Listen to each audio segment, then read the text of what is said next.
View રાખી રહ્યા છો stock specific તો અને સેક્ટર આપણને ઇનફેક્ટ નિફ્ટી મેટલ ઇન્ડેક્સ પણ દબાણ બતાવી રહ્યું છે. હિન્ડાલ્કો જુઓ, આપણે આમ તો JSW સ્ટીલ પર એક વાત કરેલી છે, ચર્ચા કરી છે.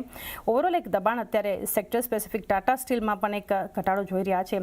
અમુક સ્ટોક્સ આપણને ઇનફેક્ટ જોઈ રહ્યા છીએ વોલ્યુમ બેઝ થોડુંક સેલિંગ પણ NMDC જેવા સ્ટોક્સ બતાવી રહ્યા છે. પરંતુ એક ચર્ચા કરીએ મેટલ પર. ને મેટલ હવે જે મેં JSW સ્ટીલ વખતે કીધું, મેટલ હવે મને એવું લાગે છે કે થોડો ટાઈમમાં 2-3 મહિનામાં અગર એ થોડું ટ્રેન્ડ રિવર્સલ એવું લાગે છે કે થઈ રહ્યું છે. એટલે થાય આમાં થોડું આપણે સાવચેતી રહેવું પડશે, કેમ કે જે માર્જિન એક્સપાન્શન તો દેખાઈ રહ્યું છે, પણ આઈ થિંક કશે ને કશે અગર સ્ટીલ પ્રાઇસીસમાં અગર ઘટાડો થશે તો આ ડાયરેક્ટલી ઇમ્પેક્ટ આવી શકે છે. એટલે થોડું સાચવીને ચાલવું જરૂરી છે. પણ હમણાં તો કંઈ પ્રોબ્લેમ નથી લાગતો, પણ આઈ થિંક નવું બાઇંગ અહીંયાથી એવોઇડ કરવું જોઈએ. જે છે એ આઈ થિંક જે હોય તો હોલ્ડ કરી રાખો અને સ્ટોપ લોસ રાખો, કેમ કે સ્ટોપ લોસ રાખવું જરૂરી છે, કેમ કે જ્યારે રિવર્સલ આવશે તો બહુ ફાસ્ટ આવશે. એટલે હું અહીંયાથી નવું બાઇંગનું નહીં કહું, એ JSW સ્ટીલ હોય કે ટાટા સ્ટીલ હોય, આઈ થિંક હોલ્ડ કરી નાખો અને થોડું વેટ એન્ડ વોચ કરીએ. તો એક હોલ્ડ રાખી શકો છો, વેટ એન્ડ વોચ પણ થોડો એક અપ્રોચ અહીંયાથી ખાસ કરીને રાખી શકો છો. ABFRLમાં કુનાલ અત્યારે એક મજબૂતી 1.25% જેટલી ખરીદદારી આદિત્ય બિરલા ફેશન આપણને બતાવી રહ્યું છે, તો અહીંયા શું કરવું જોઈએ? એટલે ABFRL ની વાત કરીએ અત્યારે આ લેવલ પર જે પ્રમાણનો વ્યૂ બની રહ્યો છે, કાઉન્ટર અત્યારે 75 પાસે ટ્રેડ કરી રહ્યો છે, અત્યારે અવોઇડ કરીને ચાલવાની સલાહ રહેશે. નો ડાઉટ સ્ટોક પાસે 72, 72, 73 ની અરાઉન્ડ સ્ટ્રોંગ સપોર્ટ છે, પણ ટોટલી અવોઇડ કરીને ચાલવાની સલાહ રહેશે. જ્યાં સુધી જે વોલેટિલિટી કાલના દિવસમાં આપણને જોવા મળી છે એ સેટલ નથી થતી ત્યાં સુધી. હાલ તો અવોઇડ કરી શકો છો આપણને કે ABFRL માટેનો વ્યૂ બનતો જોઈ રહ્યા છે. અન્ય કાઉન્ટરમાં જોઈ રહ્યા છે અત્યારે જે GMR એરપોર્ટ્સ માટે તપન 5% જેટલી ખરીદદારી સ્ટોક બતાવી રહ્યું છે. GMR એરપોર્ટ્સ શું કરવું જોઈએ? અત્યારે આ ઘટાડામાં સ્ટોક મજબૂત છે, પરંતુ આપણે ફંડામેન્ટલ્સ જ્યારે જોઈ રહ્યા છીએ અને લાંબા ગાળા માટેનો એક વ્યૂ આ કંપની પર આપનો કઈ રીતે રહેશે? GMR એરપોર્ટ્સ ઓફકોર્સ પોઝિટિવ છું કે at the end air traffic તો વધવાનો જ છે, એમાં કોઈ સવાલ નથી. અને બે જ મોટા પ્લેયર છે, અદાની પોર્ટ્સ અને GMR એરપોર્ટ્સ. અને GMR એરપોર્ટ્સનું પણ હમણાંથી ઓપરેશનલ મેટ્રિક સારું રહ્યું છે અને ટ્રાફિક ગ્રોથ જે ડબલ ડિજિટમાં રહેશે એના લીધે આમની રેવન્યુ પણ સારી એવી રહેશે. થોડું ડેટનું પ્રોબ્લેમ છે, પણ ડેટનું પણ રિસ્ટ્રક્ચરિંગ પર કામ કરી રહ્યા છે અને કેપેક્સ પણ એક્સપેક્ટેશન છે કે આવતા 2 વર્ષમાં વધશે. ઓફકોર્સ ડ્યુટી ફ્રી જે સેલ્સ છે એ લોકોનું સારું એવું વધી રહ્યું છે અને કાર્ગો વોલ્યુમ તમે જો તો 10% યર ઓન યર વધે છે, જેને લીધે એમને ફી ઇન્કમ સારી એવી થાય છે.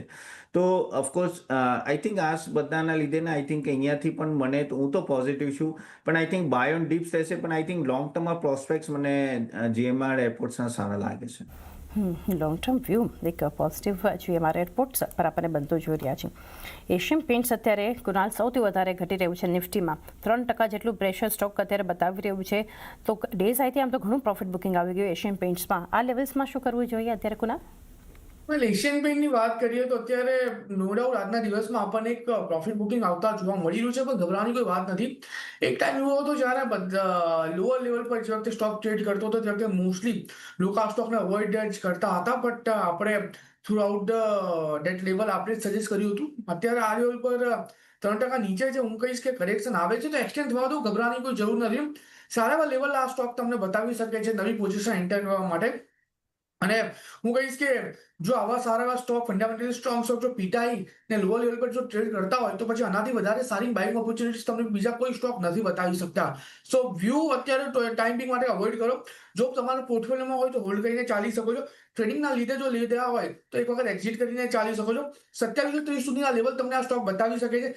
2730 જો આવે તો ત્યાં તમે રી એન્ટર થઈને ચાલી શકો છો.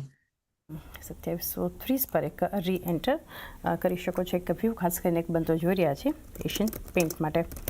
ટ્રેન્ડમાં અત્યારે તપન જોઈએ તો 2%નો એક ઘટાડો તો છે, પરંતુ મંથલી બેસિસ પર આ સ્ટોક 6-7%ના નેગેટિવ રિટર્ન્સ છે. ઇનફેક્ટ આ સ્ટોકમાં જે એક નેગેટિવ રિટર્ન્સ YTD 43-45% સુધીના બતાવી રહ્યા છે. ટ્રેન્ડ કોઈ એટલું ખાસું નેગેટિવ સેટઅપ બ્રાધર આપણને આ સ્ટોકમાં સતત બનતું જોઈ રહ્યા છે. ટ્રેન્ડ લિમિટેડ ત્યાં શું કરવું જોઈએ? ઓફકોર્સ જે રીતે ભાગ્યો હતો ને જે રીતે વેલ્યુએશન એક્સપાન્ડ થયા હતા એ ગ્રોથના લીધે થયા હતા, પણ હવે ગ્રોથ એ ચેલેન્જ થઈ રહ્યો છે થોડો. અને જે ઝોડિયો ને એ બધાના ગ્રોથમાં થોડા ઇસ્યુ આવી રહ્યા છે. ઇવન ઇબીટા માર્જિન પણ ઘણું મિસ કર્યું હતું. ઓપેક્સ છે એ ઘણું હાઈ રહેશે નવા સ્ટોર માટે અને કોમ્પિટિશન વધી રહી છે. તો કેમ કે એ લોકોની એવરેજ સેલિંગ પ્રાઇસ થોડી લોઅર થઈ રહી છે, એના લીધે અને ડિસ્કાઉન્ટના લીધેનો માર્જિન પર ડાયરેક્ટ ઇમ્પેક્ટ થયો છે અને ઇન્વેન્ટરી સાયકલમાં થોડું સ્ટ્રેચ દેખાઈ રહ્યું છે. અને એ આ બધું માર્કેટને નથી ગમી રહ્યું. તમે જો તો વેસ્ટ સાઇડ ઇવન તો ડબલ ડિજિટ ગ્રોથ થઈ છે, પણ એ ઝુડિયો જે છે એ આઈ થિંક ત્યાં થોડું પ્રોબ્લેમ આવ્યો તો એના લીધે પ્રોબ્લેમ છે. પણ મને એવું લાગે છે કે આઈ થિંક હવે એક આ થોડું વેલ્યુ કેટેગરીમાં આવી રહી છે, સ્ટોકનું વેલ્યુએશન ખાસું નીચે જયું, તો આઈ થિંક આ 4,000 ને 3,800ની આજુબાજુ તમે ધીરે ધીરે આઈ થિંક બાય કરો. Long term I think no they recover the business model અને પાછું આવી શકે છે આ સ્ટોક ઉપર. તો કેમ કે સ્ટોક ઘણો પડ્યો છે એટલે આઈ થિંક હવે વેલ્યુએશન થોડા ધીરે ધીરે એટ્રેક્ટિવ થઈ રહ્યા છે આના. તો એક ટ્રેન્ડ માટે પણ એક વ્યૂ આપણને બનતો દેખાડી રહ્યો છે. અન્ય સ્ટોકમાં એક દબાણ બતાવી રહ્યું છે મેટલમાંથી હિન્ડાલ્કો છે કુનાલ. 0.5% ઘટાડો આ સ્ટોક અને ડેઝ લો ઇનફેક્ટ 806ના લેવલ્સ પર અત્યારે પહોંચ્યો છે હિન્ડાલ્કો. તો અહીંયા શું કરવું જોઈએ અત્યારે આ ઘટાડે? વેલ 0.5% ઘટાડો છે. કાલના દિવસમાં શૂટિંગ સ્ટાર કેન્ડલસ્ટિક્સ ફોર્મેશન કાઉન્ટરે બનાવી હતી. એક્સટેન્ડ થતા 800 અને 800 જો બ્રેક કરે તો પછી 770 સુધીના લેવલ આપણને હિન્ડાલ્કો બતાવી શકે છે. એટલે વ્યૂ અત્યારે આ લેવલ પર જોવા જઈએ તો નેગેટિવ સાઇડનો જ છે હિન્ડાલ્કોમાં.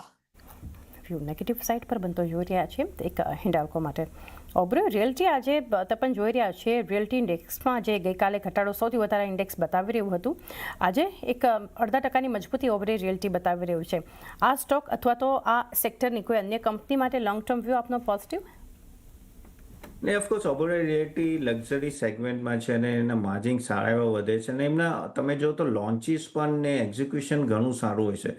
અને આઈ થિંક અગર તમે લક્ઝરી સેગમેન્ટમાં હવે તમે જો મુંબઈ સાઈડ તો ડિમાન્ડ સારી રહે છે અને મલ્ટિપલ લોન્ચીસ એ લોકોએ 2026-27માં પ્લાન કરી રહ્યા છે અને સેગમેન્ટ કેમ કે સ્ટ્રોંગ છે અને આ કંપની ખાસું એવું મુંબઈ તરફ છે, તો આઈ થિંક એટલે હું આ સ્ટોક પર પોઝિટિવ છું. કોસ્ટ થોડું સ્ટેબિલાઇઝ થશે આગળ જઈને અને જો મોનેટાઇઝેશન છે અમુક ફેઝમાં એ લોકોએ ધીરે ધીરે કરી રહ્યા છે કેમ કે કહેવાય ને કે પ્રાઇઝીસ થોડા નીચે છે, પણ આઈ થિંક ધીરે ધીરે મોનેટાઇઝ થશે.